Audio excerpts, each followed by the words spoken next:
तमिलनाडु के तटीय इलाकों में बारिश और तेज हवाओं ने बढ़ाई मुश्किलें। शनिवार को ही रामनाथपुरम, नागपट्टिनम और आसपास के कई क्षेत्रों में तेज बारिश के साथ तूफान का असर दिखने लगा। कई जगह पेड़ उखड़ गए, बिजली सप्लाई बाधित हुई और निचले इलाकों में पानी भर गया।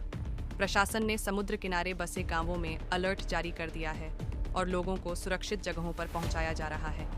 भारत ने न सिर्फ अपने तटीय राज्यों में पूरी तैयारी कर रखी है, बल्कि श्रीलंका में भी मदद पहुंचाई है। एनडीआरएफ की 2 विशेष टीमें श्रीलंका में रेस्क्यू मिशन पर काम कर रही हैं। भारतीय वायुसेना के विमान 21 टन राहत सामग्री लेकर श्रीलंका पहुंचे हैं।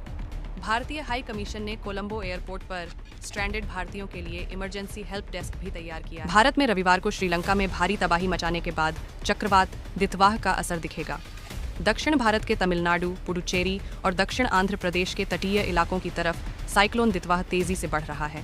भारतीय मौसम विभाग (IMD) ने साफ चेतावनी दी है कि तूफान रविवार को भारत के तटों के बेहद करीब से गुजरने वाला है। इसके असर से उड़ानें रद्द हो रही हैं, ट्रेनें रोकी जा रही हैं और राज्यों में एडमिनिस्ट्रेशन को हाई अलर्ट पर रहना पड़ रहा है। चक्रवात दितवाह श्रीलंका में ऐसी तबाही लेकर आया कि 150 से ज्यादा लोगों की जान चली गई और करीब 20,000 घर पूरी तरह तबाह हो गए। 1 लाख से ज्यादा लोग सरकारी शेल्टर में रहने को मजबूर हुए। बाढ़ और लैंडस्लाइड की वजह से 191 लोग अभी भी लापता बताए जा रहे हैं। इस तबाही के बाद तूफान उत्तर की ओर बढ़ा और अब उसका रास्ता सीधे भारत के दक्षिणी तट से होकर गुजर रहा है। IMD का कहना है कि दितवाह भारत की धरती पर लैंडफॉल नहीं करेगा, लेकिन तट से महज 25 किलोमीटर की दूरी पर गुजरने के कारण इसका असर बेहद खतरनाक हो सकता है। मौसम विभाग प्रमुख एम मोहापात्रा के मुताबिक दितवाह के दौरान हवाएं 70 से 80 किलोमीटर प्रति घंटा की रफ्तार से चल सकती हैं। समुद्र में ऊंची लहरें उठेंगी और तटीय इलाकों में जल भराव का खतरा बढ़ेगा।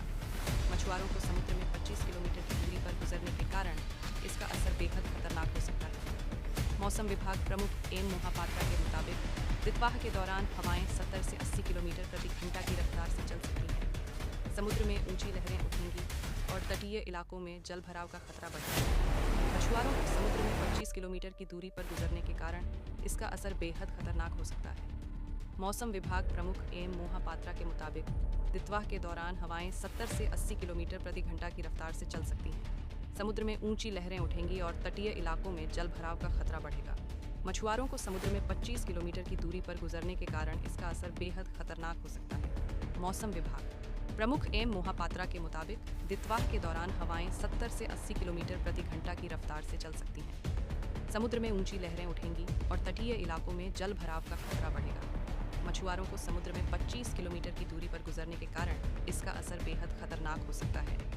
मौसम विभाग प्रमुख एम मोहापात्रा के मुताबिक दितवाह के दौरान हवाएं 70 से 80 किलोमीटर प्रति घंटा की रफ्तार से चल सकती हैं। समुद्र में ऊंची लहरें उठेंगी और तटीय इलाकों में जलभराव का खतरा बढ़ेगा।